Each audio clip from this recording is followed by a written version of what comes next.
The massive flagship Eternal Dominion drifted through the void like a floating city of chrome and steel. Its corridors buzzed with activity as representatives from 847 different species gathered for what they considered routine business. The ship itself was a marvel of engineering, stretching over 15 kilometers from bow to stern, its surface covered in gleaming armor plating that reflected the light of distant stars. Commander Thexera stood in the central command chamber, his 6 arms moving gracefully as he reviewed holographic displays floating in the air before him. His species, the hegemony, had ruled the galaxy for over 3 centuries through a simple philosophy: overwhelming force and technological superiority. They had never encountered a species they couldn't conquer within a matter of days. The intelligence, reports hovering before him, showed grainy images of primitive spacecraft launching from a small blue planet in the Outer Rim territories. Chemical rockets belching flame and smoke, crude metal constructions that looked more like ancient artifacts than modern warships. Thexera's translator device crackled as he read the species designation: humans. "Look at this pathetic display," Thexera muttered to his lieutenant, Admiral Corvin, whose scaled reptilian features reflected the light from the holographic displays. They're still burning fossil fuels to reach orbit. Their most advanced weapons appear to be splitting atoms. Technology we abandoned 2 millennia ago. Corvin's forked tongue flicked out as he examined the data. According to our scouts, they've colonized only a handful of worlds in their local system. Mars, they call it, and some mining operations on their asteroid belt. Primitive settlements with no defensive capabilities whatsoever. Around them, the command center hummed with the sounds of 1,000 different species. The insectoid crickster clicked their mandibles in amusement as they observed the human data. The crystalline Veltar chimed their communication crystals in. What passed for laughter among their kind? Even the usually stoic robotic synthetics seemed to process the information with something resembling disdain. "Their largest vessel measures barely 800 meters, reported scanner operator Zileth, her tentacles dancing across the control surfaces. "Our smallest frigates are twice that size. A single dreadnought from our fleet could glass their entire homeworld in minutes." Thexera's multiple eyes focused on the tactical display, showing the human solar system. 9 planets orbiting a single yellow star, with the majority of human activity concentrated on the 3rd planet from the Sun. Their moon showed signs of small outposts, and their red 4th planet hosted what appeared to be research stations, pathetically small endeavors for a species that had existed for thousands of years. "Deploy Standard Subjugation Protocol 7, Thexera commanded, his voice carrying across the vast command chamber. 200 vessels should be more than adequate for this operation. We'll give them the usual ultimatum: surrender and accept integration into the Galactic Council as a subordinate species, or face complete annihilation." Admiral Corvin's scaled features twisted into what his species considered a smile. "Commander, with respect, 200 ships seems excessive. Their entire defensive fleet appears to consist of maybe 30 vessels, none of which mount weapons capable of penetrating even our lightest shielding." The command center erupted in sounds that could only be described as alien laughter. Hegemony's reputation for overkill was legendary throughout the galaxy, but even their allies found the mismatch amusing. Several species had been conquered with far less force, and those had possessed actual military technology. "Better to be thorough," Thexera replied, though even he had to admit the irony. "Besides, it will serve as an excellent training exercise. For our newer crews, they can practice formation flying and target acquisition without any real danger." The fleet began assembling within hours. Massive dreadnoughts emerged from hyperspace, their dark hull plating absorbing light and giving them an ominous appearance against the starfield. Each vessel stretched over 3 kilometers in length, bristling with energy weapons capable of cracking continents. Escort carriers launched swarms of fighter craft that moved like schools of metallic fish through the void. The Dominator's Fist, flagship of the subjugation fleet, took point position as Admiral Corvin assumed command. Its weapon systems alone outmassed the entire human fleet by a factor of 10. Energy shields that could deflect asteroid impacts flickered to life around each vessel as they prepared for hyperspace transit. Long-range sensors confirm human defensive positions, reported the fleet's tactical officer. 12 vessels in high orbit around their homeworld. Another 18 scattered throughout their system. No signs of advanced technology or hidden defensive installations. Corvin settled into his command throne, already planning the victory celebration. This would be the shortest campaign in Galactic Council history. The humans would take one look at the approaching armada and surrender immediately. Most species did when faced with such overwhelming odds. The fleet engaged their hyperspace drives, tearing holes in reality itself as they prepared to deliver humanity's doom. In their arrogance, they had no idea they were about to encounter something that would fundamentally change the balance of power in the galaxy forever. Deep in the cold darkness of the asteroid belt, between Mars and Jupiter, something that had waited for half a century finally stirred to life. What every passing ship had dismissed as just another chunk of space rock began to change. Massive sections of what appeared to be natural stone started rotating, revealing hidden seams that glowed with soft blue light. Chief Engineer Lee J. floated in the zero-gravity observation deck, his weathered hands pressed against the reinforced window as he watched the transformation begin. At 93 years old, he had dedicated his entire life to this moment. His hair had gone completely white during the decades of construction. His body aged while working in the depths of space, but his eyes still burned with the fire of a young engineer who had helped design humanity's ultimate weapon.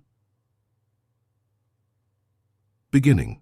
Primary awakening sequence. He spoke into his communication device, his voice steady, despite the magnitude of what was happening.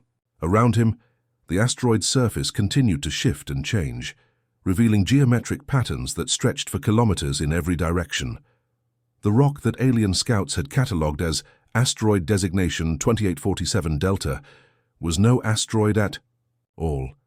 It was the Leviathan's wake, humanity's most closely guarded secret, and their ultimate response to the hostile galaxy they had discovered beyond their solar system. For 50 years, the best minds of Earth had poured their knowledge into creating something that would ensure their species' survival. Captain Kim Hana stood on the bridge buried deep within the massive vessel's core, surrounded by holographic displays that showed the ship's incredible dimensions.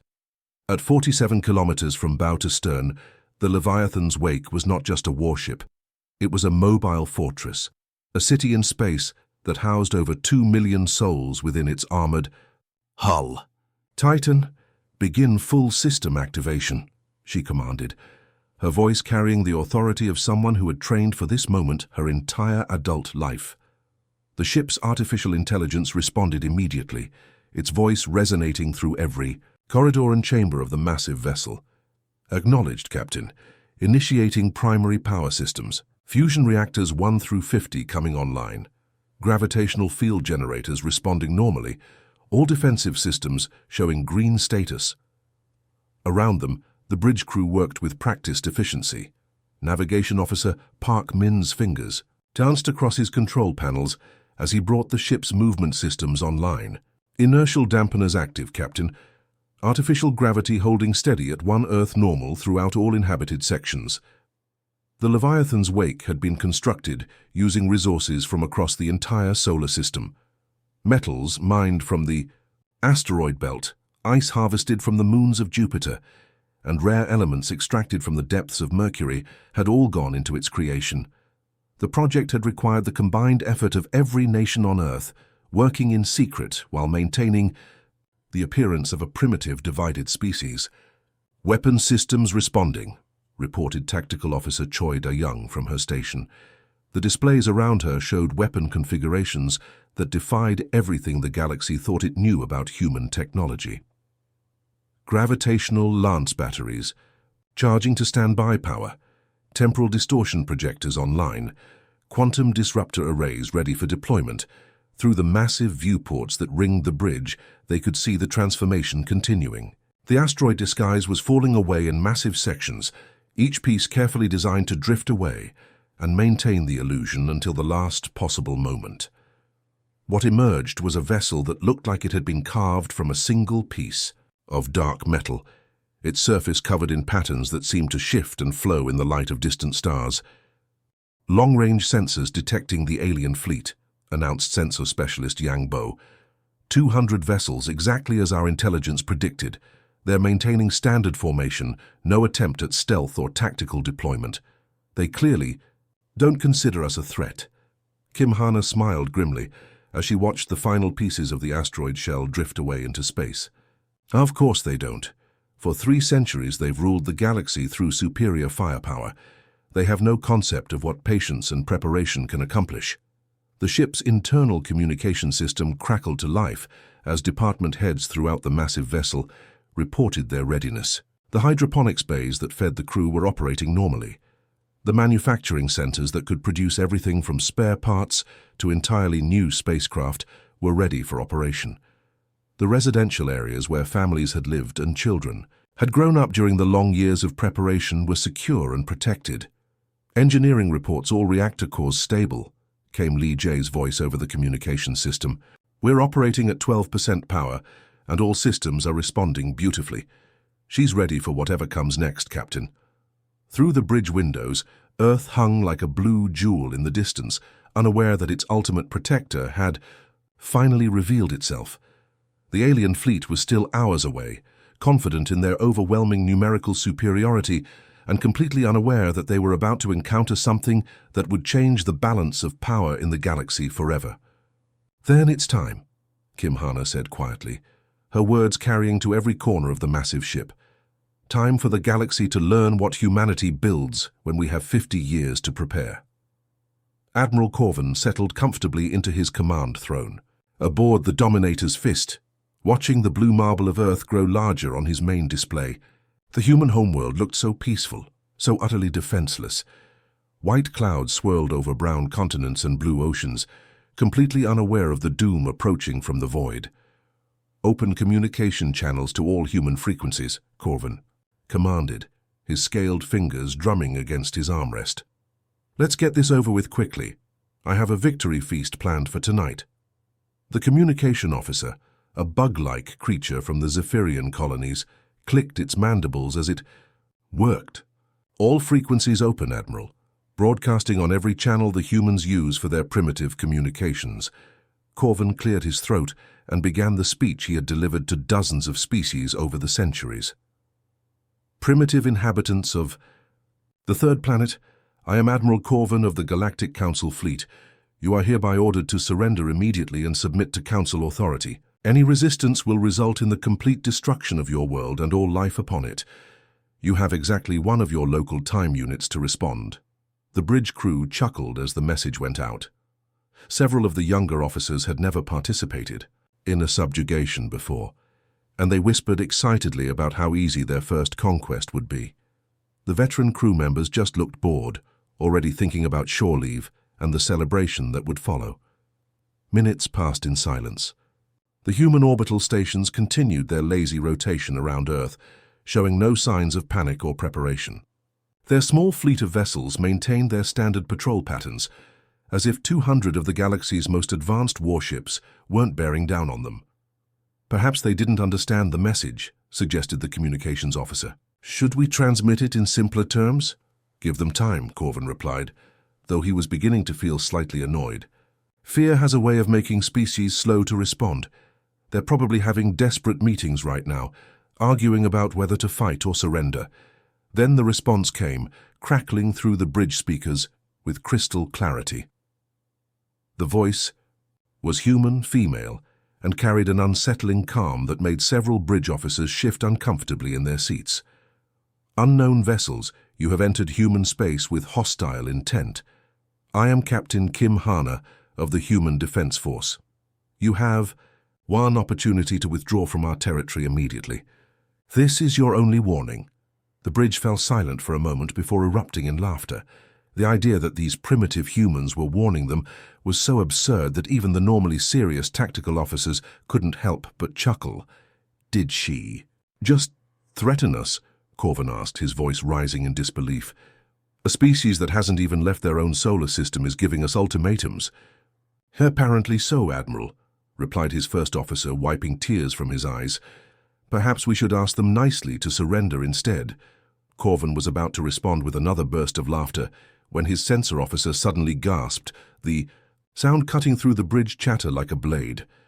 The alien's crystalline body began flashing bright red, a sure sign of extreme distress among his species. "Admiral," the sensor officer whispered, his voice shaking. "Something's happening. Long-range sensors are detecting a massive gravitational anomaly near the asteroid belt. It's enormous." The main display shifted from Earth to show the space between the human homeworld and the approaching fleet. What had been empty void, moments before now contained something that defied belief. An object of incredible size was materializing, its dark surface reflecting the light of distant stars. "That's impossible," breathed the tactical officer. "Nothing that large could have been hiding in the asteroid belt. Our sensors would have detected it years ago." But there it was, growing larger by the second as it moved toward their position.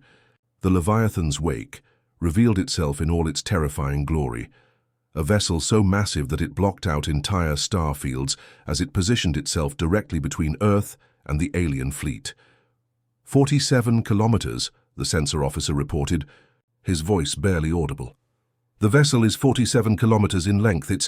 It's larger than some of our space stations." On the bridge of the Leviathan's wake, Captain Kim Hana stood calmly before her tactical display, watching the alien fleet's formation begin to waver as panic spread through their ranks. Lieutenant Commander Choi Da-young worked at her weapons console, her fingers moving with practiced precision across controls that represented technology decades ahead of anything the galaxy had ever seen. "Gravitational lance batteries fully charged, Captain," Choi Da-young reported. "Temporal distortion projectors ready for deployment. Quantum disruptor arrays standing by." "Target the lead vessel," Kim Hana ordered quietly. "Let's show them what human patience has built." The first shot came without warning. There was no visible beam, no flash of energy, no dramatic explosion. The lead alien dreadnought, a 3-kilometer vessel that had conquered dozens of worlds, simply ceased to exist. One moment it was there, its crew of 10,000 beings preparing for what they thought would be an easy victory. The next moment there was nothing but empty space where it had been. "Impossible," Corvin whispered, staring at the empty space where his escort had been. "What kind of weapon simply erases matter?" His question was answered as the second shot fired, this time targeting a cruiser that had been trying to flank the massive human vessel. The gravitational lance struck with the force of a collapsed star, twisting space and time around the target until it folded in on itself and disappeared into a micro-black hole that vanished as quickly as it had formed. The alien fleet scattered in panic, their perfect formation dissolving as captains tried desperately to understand what they were facing. But the Leviathan's wake was just getting started. Across the galaxy, emergency communication channels erupted with panicked voices as news of the battle spread at faster-than-light speeds. On the crystalline homeworld of Veltar Prime, their High Council watched in stunned silence as real-time sensor data flowed in from automated monitoring stations scattered throughout known space. "The readings cannot be accurate," whispered Council Prime Zel Andra, her crystal body flickering between colors of confusion and fear. No single vessel could possess such destructive capability. But the data streams continued to pour in, each report more terrifying than the last. The Leviathan's wake moved through Admiral Corvin's fleet like a predator among prey, its weapons systems demonstrating technologies that rewrote everything. The galaxy thought it knew about physics and warfare. On the bridge of humanity's Titan, Science Officer Yang Bo worked frantically at his analysis station, his screens filled with detailed scans of each alien vessel the ship's weapons targeted. The Leviathan's wake wasn't just destroying the enemy fleet, it was studying them, learning from them, cataloging their technologies with the methodical precision of a researcher dissecting specimens. "Captain, their energy shields operate on a simple harmonic frequency that we cracked in our first year of development," Yang Bo reported, his voice filled with scientific fascination rather than battle excitement. "Their armor plating uses composite materials we abandoned 30 years ago as insufficient. Even their fastest vessels are limited to sublight speeds that our cargo haulers exceeded decades ago." Kim Hana nodded as she watched another alien cruiser attempt to flee the battle, only to find itself caught in one of the ship's temporal distortion fields. Time itself seemed to slow around the vessel until it hung motionless in space, its crew trapped in a moment that would last eternally from their perspective, while mere seconds passed for the outside universe. "They're not our equals," Yang Bo continued, his analysis growing more detailed with each passing minute. "They're not even close. This isn't a battle, Captain. This is an advanced civilization encountering primitives who happen to find some powerful toys. The alien fleet's remaining vessels tried every tactic they knew. Some attempted to ram the massive human ship, only to be stopped cold by gravitational barriers that crushed their hulls like tin cans. Others fired their most powerful weapons in coordinated volleys, watching in horror as the energy beams simply bent around the Leviathan's wake like light around a black hole. Lieutenant Commander Choi Da-young operated her weapon systems with artistic precision, each shot calculated to demonstrate a different aspect of human technological superiority. A quantum disruptor here, erasing matter at the subatomic level. A gravitational lance there, creating miniature singularities that consumed entire vessels. Temporal manipulation fields that aged enemy ships to dust in seconds. "Their communication channels are going insane," reported Communications Officer Lee So-young, monitoring the alien fleet's increasingly desperate transmissions. "They're calling for reinforcements, begging for mercy, trying to surrender. Some are claiming we must be using forbidden technologies or working with hostile extra-dimensional entities." Throughout the galaxy, automated sensor networks captured every moment of the battle. On the mechanical world of Synthos Major, billions of artificial intelligences processed the incoming data streams with electronic amazement. Their collective consciousness had concluded long ago that they represented the pinnacle of technological achievement in the galaxy. Now they watched as organic beings demonstrated capabilities that their most advanced calculations had deemed impossible. The insectoid. Hive worlds buzzed with activity as their queen minds shared sensory data across species barriers. The queens had ruled through biological superiority and hive coordination for millennia, but the humans were showing individual decision-making and technological innovation that surpassed even their collective intelligence. On distant hegemony, Prime Commander Thexra stood before his strategic command center, all 6 of his arms hanging limply at his sides as he watched his most powerful fleet being methodically destroyed by a single human vessel. The holographic displays around him showed the impossible truth. His species, who had ruled the galaxy through superior firepower for 3 centuries, had just encountered something that made their greatest weapons look like children's toys. "How many vessels have we lost?" he asked his aide, though he already knew the answer would be devastating. 173 confirmed destroyed, Commander," came the whispered reply. 26 more are trapped in temporal distortion fields. Only 1 vessel remains capable of faster-than-light travel. Yang Bo looked up from his analysis station, his expression thoughtful. "Captain, I'm detecting interesting patterns in their retreat attempts. Several vessels are trying to reach the edge of the system to activate their hyperspace drives. Should we prevent their escape?" Kim Hana considered the question for a moment, watching as the battered remnants of what had once been a proud galactic armada struggled to flee from the battlefield. "Let 1 ship go," she decided. The fast courier vessel attempting to reach minimum safe distance for hyperspace jump. Let it escape with full sensor logs of this engagement. "Captain?" Choi Da-young asked, her finger hovering over the targeting controls for the fleeing ship. "The galaxy needs to know what happened here," Kim Hana explained calmly. "They need to understand that humanity is no longer hiding, that we're ready to take our place in galactic affairs. And they need to know that this," she gestured toward the destruction surrounding them, "is what happens when they approach us with hostile intent." The courier vessel, Swift Current, engaged its hyperspace drive just as the Leviathan's wake turned its attention to the remaining alien ships. Captain Velcor, the vessel's commanding officer, transmitted everything his sensors had recorded during the battle, knowing that within hours the data would reach every major civilization in the galaxy. As the last alien vessel vanished into hyperspace, carrying news that would reshape galactic politics forever. The Leviathan's wake hung motionless in the void, surrounded by the debris of what had once been considered the galaxy's most powerful fleet. The age of alien dominance was ending, and the galaxy was about to learn that humanity had been preparing for this moment for 50 long years.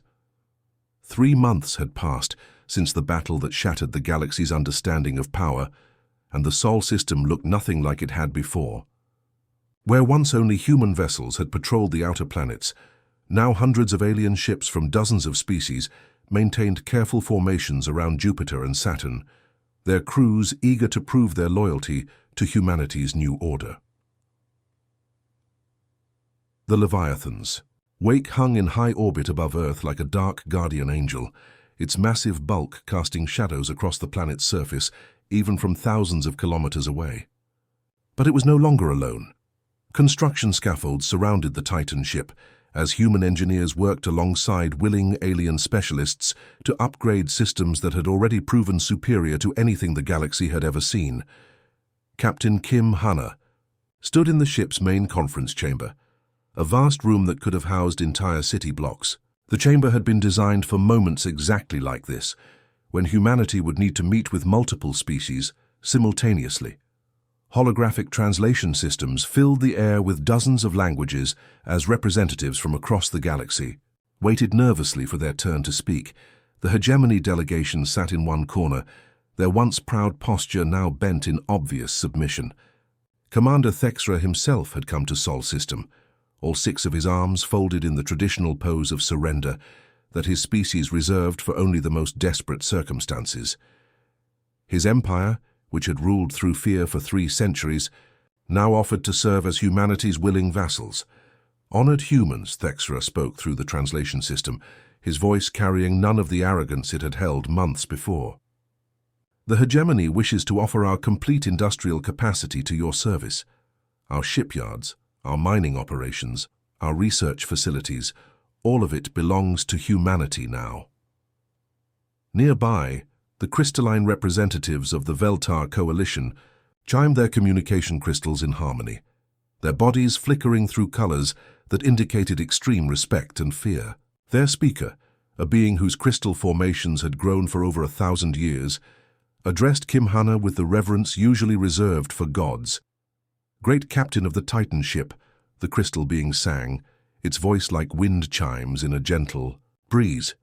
Our people offer our knowledge of faster-than-light communication networks. We have connected the galaxy's civilizations for millennia, and we place this network at humanity's disposal. The insectoid hive queens had sent their most precious drones, beings whose genetic patterns represented the accumulated wisdom of billions. Of individual insects, they chittered and clicked in their complex language while offering the services of their vast biological manufacturing capabilities. Entire worlds covered in living factories that could grow spacecraft like plants, all offered to humanity without condition. Communications, Officer Lee So-young worked tirelessly at her station, managing translation protocols for languages that had never been heard by human ears before. The babel of voices filled the chamber, as species after species offered everything they had in hopes of gaining humanity's favor. The synthetic collective offers computational assistance, announced a robotic representative whose body was a masterpiece of mechanical engineering. Our processing power could enhance your already superior technologies. We seek only to serve and learn from your example. Captain Kim Hanna listened to each offer with the patience that had become humanity's trademark, but her attention was partly focused on the status reports flowing in from across the solar system. Chief Engineer Lee J's voice crackled through, her personal communicator with updates that would have seemed impossible just months before. Captain, construction on the second Titan-class vessel begins tomorrow as scheduled, Lee J reported from the massive shipyards orbiting Saturn's moon. Titan? The humanity's resolve will be even larger than the Leviathan's wake. 63 kilometers from bow to stern, with weapon systems that incorporate technologies we've learned from studying our new allies' equipment. The news sent whispers of excitement and terror through the assembled alien delegates. One Titan-class ship had destroyed their most powerful fleet without effort. The prospect of humanity building more such vessels made it clear that resistance was not just futile, it was suicidal. Furthermore, Lee J continued, the voluntary technology sharing from our new galactic partners has accelerated our development timeline significantly. The Veltar communication crystals will allow instantaneous coordination between our ships across galactic distances. The hegemony's metallurgy techniques are improving our armor by 30%. The synthetic processing cores are helping us design weapons systems that were beyond our imagination just weeks ago. Through the massive viewports that ringed the conference chamber, Earth hung like a blue jewel in the void, but it was no longer the isolated world it had been. Orbital stations, built with alien technology and human engineering, dotted the space around the planet. The asteroid belt buzzed with mining operations, run by enthusiastic alien partners, who competed to provide humanity with the rarest materials the galaxy had to offer.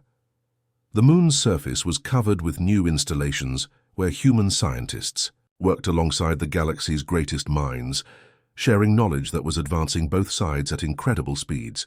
Mars had been transformed from a small research outpost into a thriving world where multiple species lived and worked together under human leadership.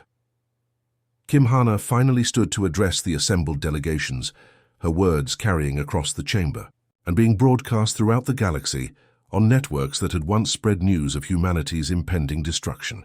Representatives of the galaxy, she began, her voice calm and measured, humanity accepts your offers of partnership.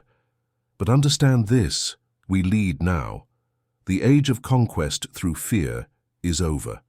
The age of cooperation under human guidance has begun. She gestured toward the viewports showing the bustling activity throughout the solar system. You see what we can accomplish when we work together. Your species bring knowledge and capabilities that complement our own. Together, we will explore new frontiers, create technologies that benefit all life, and ensure that no species ever again needs to live in fear of galactic bullies. The response was immediate and unanimous. Alien voices filled the chamber with sounds of agreement, gratitude, and relief. Species that had spent centuries competing with each other now found common ground in their shared desire to be part of humanity's new order. As the formal ceremonies concluded and the alien delegations prepared to return to their homeworlds with news of the new galactic paradigm, Kim Hana made her way to the observation deck that had become her favorite thinking spot. Through the reinforced transparent aluminum, she could see the lights of 1,000 alien vessels, maintaining respectful distances around the Leviathan's wake. The galaxy had learned that patience was humanity's greatest weapon, and mercy was a gift that could be revoked. The age of alien dominance was over. The age of humanity had begun. The end.